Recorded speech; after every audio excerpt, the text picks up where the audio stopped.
Healing isn't always peaceful. It's often painful. In fact, studies show that 70% of people feel worse before they start feeling better. So here's the question. If healing is supposed to help you, why does it feel like everything is falling apart? You've made the decision to grow. You're reflecting, you're journaling, you're setting boundaries. But instead of peace, you feel raw, exposed, and emotionally heavier than before, maybe even worse. If that's where you are right now, I need you to know you are not broken. You're in the middle of something special because healing isn't about avoiding pain, it's about finally facing it. In this video, I'm going to walk you through 6 powerful points that explain why healing feels worse before it feels better, and how to stay grounded through the process without giving up. Because if you can understand what's really happening underneath the pain, you'll stop fearing it and start trusting it. Let's begin with what catches almost everyone off guard when the healing starts to get real. When you first start healing, you don't just deal with what happened yesterday. You start feeling everything you pushed down from years ago. Old grief resurfaces. Childhood wounds reappear. Unspoken pain comes back louder than ever before. You're not going backwards though. You're just finally facing what you used to ignore, purposely forget, or even silence. This first wave can feel like too much, but it's the part that's been waiting to be felt. This is the important part to know. Healing does not create pain. It reveals what's been there all along.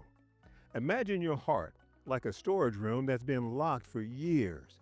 Opening the door doesn't bring in new mess. It just shows you what you stored away to survive. And that's when emotions start flooding in, leading us to our very next point. You might cry without knowing why. Get angry at things that used to roll off your back. You feel tired even after resting. It's not a breakdown. It's an emotional release. Your nervous system is learning how to feel again.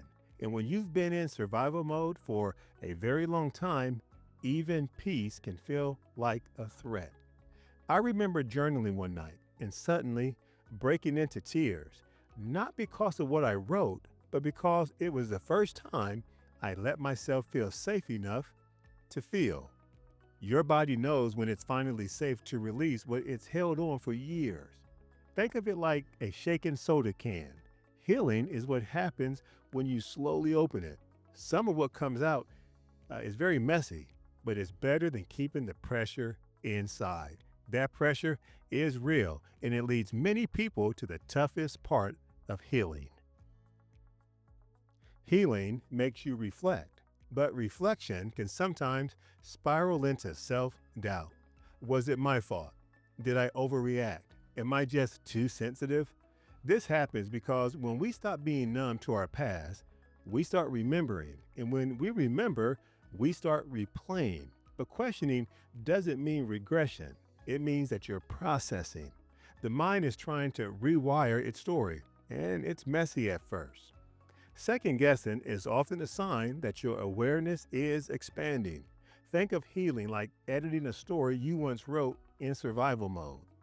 Now that you're awake, you're reading those old pages with new eyes. And once you see it clearly, the loneliness can hit even harder. When you start setting boundaries, the room gets very quiet. Very quiet. When you stop people pleasing, the applause disappears. When you outgrow dysfunction, some people no longer recognize you. That silence can feel like failure, but it's actually a sign of alignment. You're not losing people. You're finding out who can stay when you are no longer performing. It might be one of the most painful parts of healing, but it's also one of the most important. Loneliness isn't proof that you're wrong. It's proof that you are changing. Now, I don't endorse feeling lonely. However, it's a very important part of the healing process. Picture a tree in the wintertime. It looks dead from a distance, but underneath the stillness, It's preparing to bloom. And after that season of isolation, what usually follows is emotional fatigue. Some days you are going to feel strong. Others, you're going to feel like you're starting over again. You might journal, reflect, and cry and still feel stuck. But healing isn't linear, it's layered. One day you'll think, I moved on, and the next, something will trigger a deeper layer you didn't know was there. That's not failure, that is depth. The healing that feels slow is often the most lasting. Think of it like a physical therapy after an injury. The movement seems small, repetitive, even boring, but over time, they restore what once felt impossible. And if you're still with me, this next point is what most people miss. There's one reason it all feels worse before it feels better, because you are finally releasing what you once held so tightly just to survive. It hurts, it's exhausting, it's difficult, but it's movement. Think about this. When you take off armor that's been on for years, you feel exposed, but it also means you're not in the war anymore. And when you stop bracing for impact, your body can finally rest. Your soul can breathe again. The discomfort isn't punishment. It's proof that you're changing from the inside out. Picture a butterfly breaking out of a cocoon. The struggle is part of the transformation.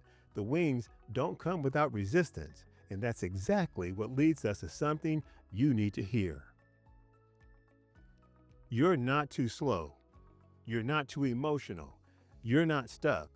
You are healing in layers, healing at your pace, healing from wounds that were deep, long-lasting, and quiet. So it doesn't feel smooth. It doesn't feel satisfying. It doesn't even feel like healing. But what if the heaviness is what it feels like when you finally put the weight down? You are not the pain. You are the person strong enough to walk through it. If it feels worse now, it means you are healing better than you think. I want you to think of healing like waking up from a long sleep. At first, you're going to feel groggy, disoriented, uncomfortable, but eventually you see the light again. So if you are wondering, why does it still hurt? Why do you feel more emotional now than ever before, or more exhausted than before? Please remember this.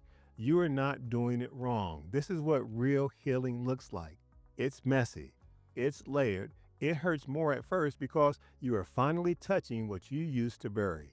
But this pain, it is not the enemy. It is evidence that you are facing things instead of fleeing from them. And this is just the beginning of true freedom. Keep going. You are not alone in this.